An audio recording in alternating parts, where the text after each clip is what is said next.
Hello everyone. हमने first video के अंदर जो इंटीरियर का इंट्रोडक्शन किया था उसके अंदर हमने की थी एडिशन की प्रॉपर्टी। इस पार्ट में करेंगे हम मल्टीप्लिकेशन की प्रॉपर्टीज़। चलिए स्टार्ट करते हैं। पहली प्रॉपर्टी है इसके अंदर कॉम्यूटेटिव प्रॉपर्टी। वो सेम एडिशन में भी थी लेकिन एडिशन के अंदर प्लस का साइन लगाते हैं। तो नेचुरल मल्टीप्लिकेशन की बात करें तो हम मल्टीप्लाई का साइन लगाएंगे। उसकी प्रॉपर्टी क्या थी? a plus B is equal to B plus A. तो यहाँ क्या हो जाएगी? a multiply B is equal to B multiply C. यानी आप a को b से मल्टीप्लाई करो या b को a से मल्टीप्लाई करो, सेम रिजल्ट आएगा। ठीक है, एक एग्जांपल से समझते हैं। अगर हमने a को ले लिया 2 एंड b को ले लिया 3, तो 2 मल्टीप्लाई 3 कितना हो जाता है? 6। ठीक है, अब b की वैल्यू हमारे पास 3 है, a की वैल्यू हमारे पास 2 है, तो मल्टीप्लाई करोगे 3 मल्टीप्लाई 2 इज 6। तो दोनों सेम आए, यानी आप कहीं से भी किसी को मल्टीप्लाई करो आंसर सेम आएगा, रिवर्स द ऑर्डर में ही। क्लियर है कॉम्यूटेटिव प्रॉपर्टी। अब सेकंड आते हैं एसोसिएटिव प्रॉपर्टी। ये भी हम एडिशन में कर चुके हैं। जो एसोसिएटिव प्रॉपर्टी है वो किस पे लगती है? 3 टर्म्स पे लगती है, ए बी एंड सी। ठीक, इसमें बस चेंज ऑफ द ब्रैकेट्स होता है कि आप ए को पहले बी से मल्टीप्लाई करो फिर सी को करो, या ए को मल्टीप्लाई बाद में करो पहले बी सी को मल्टीप्लाई करो। ओके, तो A multiply B in a bracket multiply C is equal to A multiply B multiply C in a bracket. तो इसको भी एक एग्जाम्पल से समझते हैं। ठीक, एग्जाम्पल लेते हैं, कंसीडर करते हैं ए की वैल्यू कुछ भी नेगेटिव ले लेते हैं इस बार हम, -2 है। ओके, तो ए की वैल्यू हमने ले ली -2, ब्रैकेट में रखेंगे इसे, मल्टीप्लाई बी की वैल्यू ले ली -5। ठीक है, मल्टीप्लाई सी की वैल्यू पॉजिटिव ले लेते हैं, चलो 3। ठीक है, तो अब ब्रैकेट के अंदर है -5 एंड 3, पहले उनकी मल्टीप्लिकेशन करेंगे तो -2 एज इट इज, तो माइनस प्लस माइनस, तो 5 3 ज़ा 15, तो माइनस का 15 आ गया।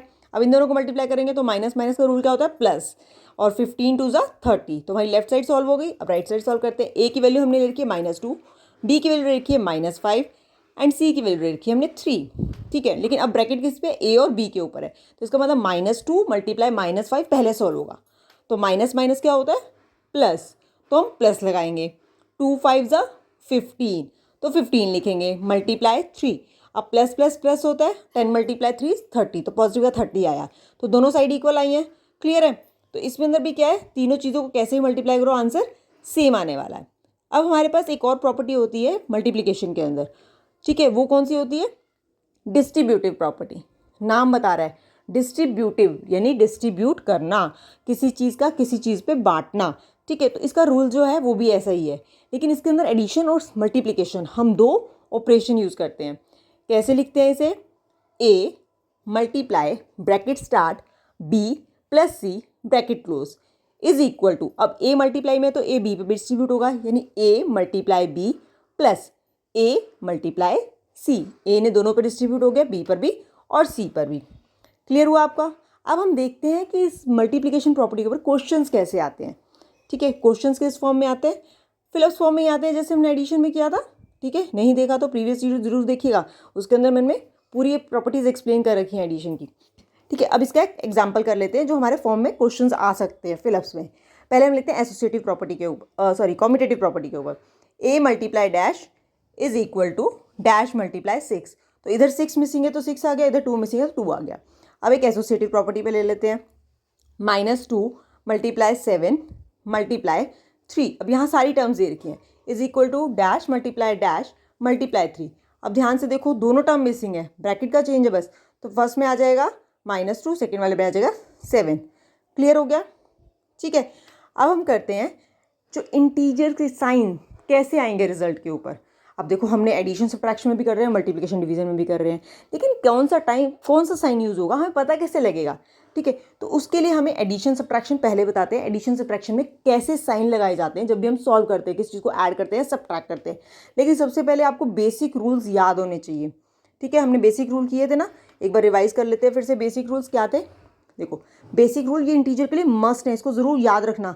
प्लस प्लस प्लस होता है, माइनस माइनस प्लस होता है, माइनस प्लस माइनस है, प्लस माइनस माइनस है। ये हमारे इंटीजर का कोर है, इंटीजर इससे चलता है। ठीक है, तो इस बेसिक रूल को हमेशा याद रखिएगा। अब देखो एडिशन की बात कर रहे हैं तो हम कुछ ले लेते हैं ऐड करने के लिए। हमने कंसीडर कर लिया -2 + 4। अब हम बोलेंगे माइनस प्लस, हमारा थर्ड रूल है माइनस प्लस, क्या होगा? माइनस होगा, तो 4 - 2 कितना हो गया? 2 आ गया। अब साइन किसका आएगा? जो चीज़ बड़ी है, इसमें 2 बड़ा है कि 4? 4। ठीक है, तो 4 का साइन क्या है, प्लस का है, पॉजिटिव है, तो प्लस का 2 हो जाएगा। एक और एग्जांपल लेते हैं, -7 -3। अब सेकंड रूल है माइनस माइनस प्लस होता है तो प्लस कर देंगे, 7 + 3 10 हो गया। अब इसमें कौन सा टर्म बढ़ा है, 7, तो 7 का साइन कौन सा, माइनस, तो इसका मतलब आंसर आ गया -10। तो इसका मतलब इस चीज़ को याद रखिए जो अब लिख रही हूँ मैं, साइन जो टर्म होगा, sign always of greatest term, जो साइन होगा एडिशन सब्ट्रैक्शन में हमेशा किसका आएगा, ग्रेटेस्ट नंबर का आएगा, ग्रेटेस्ट टर्म का आएगा। क्लियर है, ठीक है, ये लर्निंग पॉइंट है, इसे जरूर याद रखिए रिजल्ट में क्या आएगा। क्लियर। अच्छा चलिए अब तो हम करते हैं मल्टीप्लिकेशन डिवीजन में। अब सेम रूल हमारे पास वही है, इस रूल को याद रखना है। अब हम देखते हैं मल्टीप्लाई और डिवीजन के अंदर रिजल्ट के अंदर कौन सा साइन लगाया जाएगा। मल्टीप्लाई का एग्जांपल लेते हैं, -6 मल्टीप्लाई -3। अब माइनस माइनस क्या होता है, प्लस होता है, तो जो हम बोलते हैं मल्टीप्लिकेशन डिवीजन में वो साइन लगाते हैं। तो माइनस में प्लस बोला तो प्लस का हो जाएगा 18। ठीक है, अब डिवीजन में भी देख लेते हैं, -8 डिवाइड बाय +4 है। ठीक है, तो प्लस माइनस माइनस बोलते हैं, तो माइनस का डिवाइड करोगे तो कितना आ जाएगा, 2, तो आंसर आया -2। तो इसके लिए रूल क्या याद रखना है, मल्टीप्लिकेशन और डिवीजन के लिए साइन कौन सा आएगा रिजल्ट के ऊपर, as you read minus minus plus plus plus plus plus minus minus वही लिखेंगे। ठीक है, तो as you read the sign same you have to put it. ठीक है, same you have to put it. Clear हो गया, ठीक है, आई थिंक ये क्लियर होगा। अब एक और चीज़ करते हैं, डिवीजन अगर हमने 0 से करनी हो और 1 से करनी हो तो उसके रिजल्ट क्या आएंगे। सबसे पहले लेते हैं 1। अगर कोई नंबर आपने 1 से डिवाइड किया या 1 को नंबर से डिवाइड किया, अब 2 को आप 1 से डिवाइड करोगे तो कितना आएगा, 2 आएगा। -8 को डिवाइड करोगे 1 से तो -8 आएगा। क्लियर है। अब 0 से देखते हैं, किसी नंबर को अगर 0 से डिवाइड करो या 0 को नंबर से करो। अब 8 को अगर 0 से करोगे तो आंसर आता है नॉट डिफाइंड। क्या आता है, नॉट डिफाइंड, जिसको हम एक्सप्लेन कर ही नहीं सकते कि क्या आएगा। क्लियर, इसको हम इस साइन से भी रिप्रेजेंट करते हैं जिसका इन्फिनिटी बोला जाता है। ओके, उल्टा कर लेते हैं, अगर 0 को किसी नंबर से डिवाइड करोगे तो आंसर 0 आता है। ठीक है, सेम ऐसे ऊपर था, 1 को डिवाइड करोगे किसी नंबर से तो एज इट इज जो आता है वही आ जाएगा, 1/2 है तो 1/2 आ जाएगा। क्लियर है, ये सारा क्लियर हो गया। अब आपको कौन सी चीज़ किससे डिवाइड होकर आएगी। ठीक है, ये मेन रूल्स है, इन सबको याद रखिएगा। नेक्स्ट वीडियो में क्वेश्चन सॉल्व